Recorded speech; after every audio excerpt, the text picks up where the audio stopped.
Donc aujourd'hui, on va continuer notre travail sur l'écriture scientifique. On va voir en fait quel est l'intérêt et pourquoi on utilise cette écriture scientifique. Donc on entend bien dans le mot écriture scientifique, c'est le mot scientifique, donc ça veut dire que ça sert aux scientifiques. Il faut savoir que cette écriture a été faite, est beaucoup utilisée en physique-chimie, essentiellement, et en SVT aussi, mais voilà. Ça sert vraiment dans les sciences appliquées pour voir, et on va voir quel est son intérêt.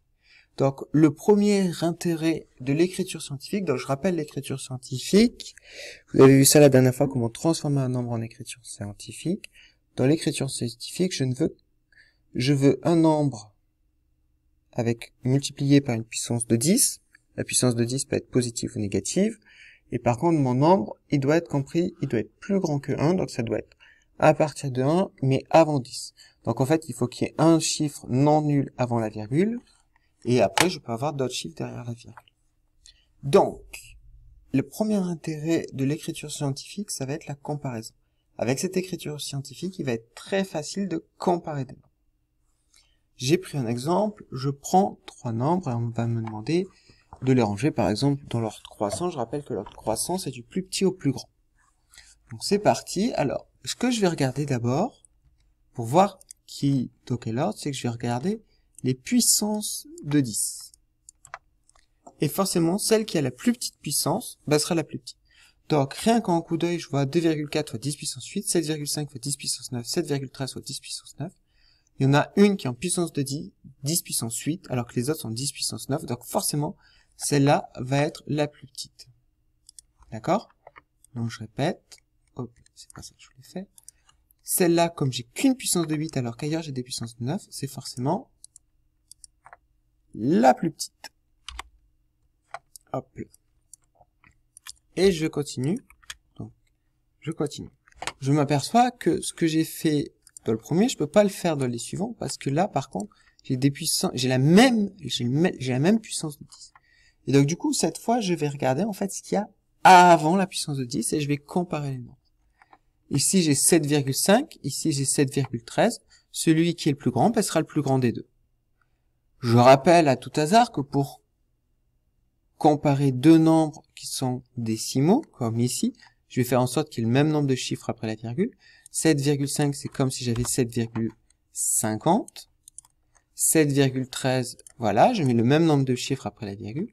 Je m'aperçois donc ici que j'ai 7,13 et là que j'ai 7,50.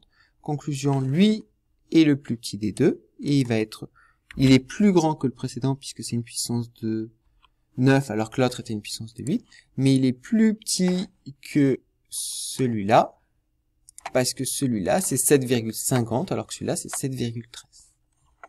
Donc, en résumé, petit 1,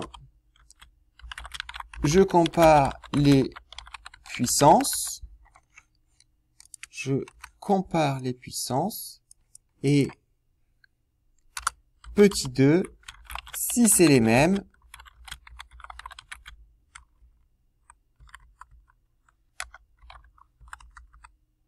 je compare les nombres. Donc ça veut dire, je compare les nombres. Donc ça veut dire que je peux y arriver très facilement. Je regarde d'abord, la plus petite puissance, c'est forcément les plus petits. Plus ils ont une petite puissance, plus ils sont petits. Et si ils ont un nombre plus petit, ils vont être plus petits. Une fois que j'ai des mêmes puissances, je regarde quel nombre devant est plus petit. Donc ça, c'est le premier intérêt, c'est qu'on peut comparer facilement. Quand vous avez deux quantités sous forme scientifique, et vous le verrez dans les exercices, vous pouvez facilement voir directement, grâce aux puissances, qui est le plus grand et le plus petit, et avoir un ordre d'idée. D'accord?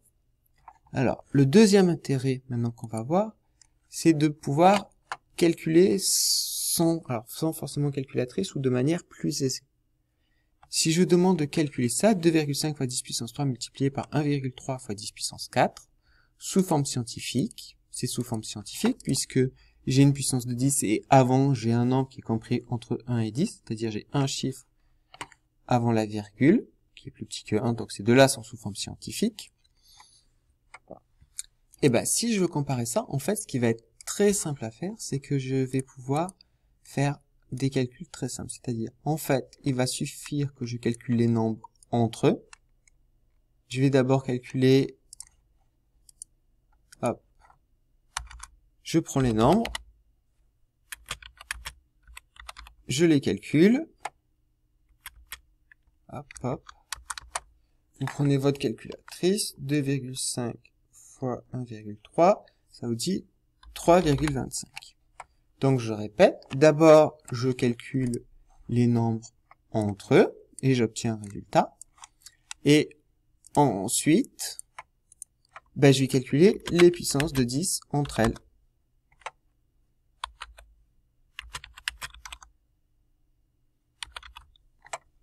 Et là, je vais pouvoir appliquer ce qu'on a vu sur nos calculs de puissance. Donc je répète, une fois que j'ai calculé les nombres entre eux, je vais pouvoir calculer les puissances entre elles. 10 puissance 3 fois 10 puissance 4, on l'a vu plusieurs fois, quand j'ai une multiplication de puissance, c'est comme j'ai 3 zéros ici et 4 zéros ici, donc au total j'ai 7 zéros.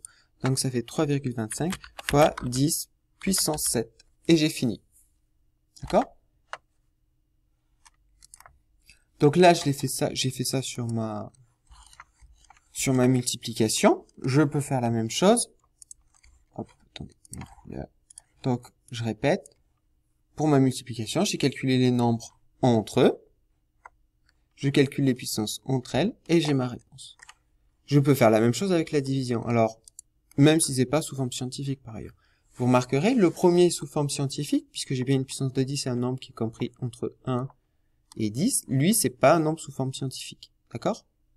Ça peut arriver, c'est pas gênant plus que ça. On pourrait mettre un nombre sous forme scientifique si je mets 9,3. D'accord? Là, j'ai un nombre sous forme scientifique. Donc, je répète, si je veux faire une division, eh ben, je vais faire la même chose.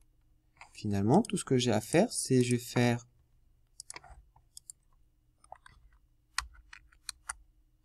7,8 divisé par 9,3. Je prends ma calculatrice, je vois combien ça fait.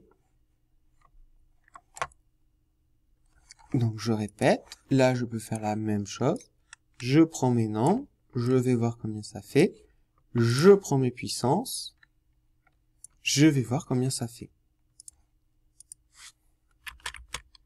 Multiplié par, c'est 10 puissance 4, et là c'est 10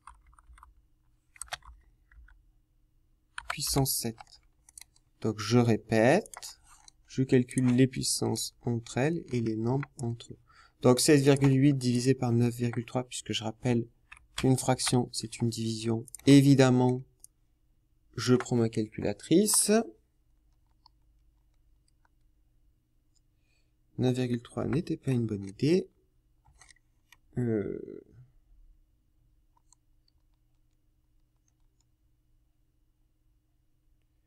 C'était pas une bonne idée parce que ça me donne un nombre infini. Attendez. Je suis désolé, j'ai choisi un mauvais exemple, du coup on va légèrement le modifier. Au lieu de mettre 9,3, on va mettre 9,6 parce que si vous mettez 9,3, la calculatrice, ça va vous donner un nombre infini. Donc ce sera moins intéressant. Si je mets 9,6, ça marchera mieux. Donc je répète, excusez-moi, hop hop, hop. Je fais 7,8 divisé par 9,6 à la calculatrice, ça fait 0,8125. Et pour ma puissance de 10, 10 puissance 4 sur 10 puissance 7, je rappelle qu'on a vu ça en cours, quand on a une fraction de puissance, c'est comme si on faisait une soustraction, on fait le haut moins le bas, donc c'est en haut j'en ai 4, en bas j'en ai 7, si je fais 4 moins 7, ça fait moins 3. 10 puissance moins 3, et là j'ai réussi, j'ai fait mon calcul. Sauf que, on peut ne pas s'arrêter là, il peut arriver qu'on vous dise, ah bah oui, mais on veut le résultat sous forme scientifique. Et sauf que là, je l'ai pas sous forme scientifique. Donc en fait, on va refaire ce que vous faisiez la dernière fois. J'ai d'abord transformé ça sous forme scientifique, c'est 8,125, je mets un seul chiffre non nul avant la virgule multiplié par 10, ben là j'ai dû la décaler de 1 vers la droite, donc moins 1, multiplié par 10 puissance moins 3, et donc ça, moins 1, moins 3, ça fait moins 4, 8,125, fois 10 puissance moins 4. Donc je répète, je réexplique bien. pour un calcul, je vais calculer les nombres entre eux. Je vais trouver un résultat. Ensuite, je vais calculer les puissances entre elles. Je vais trouver un résultat. S'il est sous forme scientifique, comme dans le premier exemple ici, tant mieux, j'ai fini. S'il n'est pas sous forme scientifique, ben, je peux chercher, si on vous le demande, à le modifier. Et je vais prendre mon nom, je vais l'écrire sous forme scientifique. Là, je mets un nombre avant la virgule, ça fait 8,125. J'ai décalé mes virgules de 1, donc moins 1. Et j'avais toujours moins 10, moins 3. Et moins 1, moins 3, ça fait moins 4. Voilà.